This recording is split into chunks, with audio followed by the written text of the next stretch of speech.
Hello বন্ধুরা, সবাই কি করছো? তো দেখো, আমাদের এখানে কিন্তু এখন প্রবল ঝড় উঠেছে এবং তার সাথে বিদ্যুতের ঝলকানি।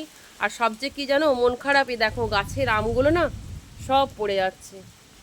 এত মন খারাপ হচ্ছে না, এই দেখো গাছের আমগুলো পড়ে যাচ্ছে। আর দেখাতে পারছি না আমি। দূরে আমার একটা বলেছিলাম, এটা একটা নতুন কালারের আম। তো তোমরা দেখতে পাচ্ছ নাকি বুঝতে পারছি না, ফুলের টবেতে পড়েছে দেখো। এত মন খারাপ হচ্ছে, সব আমগুলো ঝড়ে পড়ে যাচ্ছে, এত ঝড় হচ্ছে।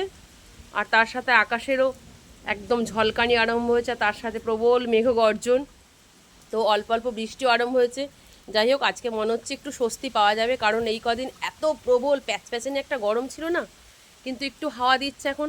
হাওয়া তো নয়, মানে ঝড় যেটাকে বলে আর কি। আর সবচেয়ে আমাদের মনোকষ্ট কি না, আমাদের গাছের আমগুলো সব পড়ে যাচ্ছে। আর বাগানের ভেতর দিয়েও অনেক আম পড়ে গেছে। আর এই যে তার সাথে আকাশের ঝলকানি চলছে, মনে হচ্ছে আজকে বৃষ্টি হবে। দেখো না, কালকে ভেবেছিলাম কিছু কাচতে দেবো, তো আমার তো কাচতে দেওয়াই হবে না, বন্ধ হয়ে গেল। শুকোবে কি করে? এই দেখো, শুনতে পাচ্ছ মেঘের আওয়াজ? তো যাই হোক, তাহলে আজকে প্রত্যেকে রাতের মেনুতে কি কি হচ্ছে? একটু বেশ ঠান্ডা ওয়েদার, নিশ্চয়ই কষা চিকেন টিকেন করছো তোমরা। দেখা যাক আমারও আজকে রাতের মেনুতে কি হয়। Tata, by. আর তোমরা সবাই ভালো থেকো। আর আজকে রাত্রে একটা সুন্দর করে আরামের ঘুম দিয়ে নিও।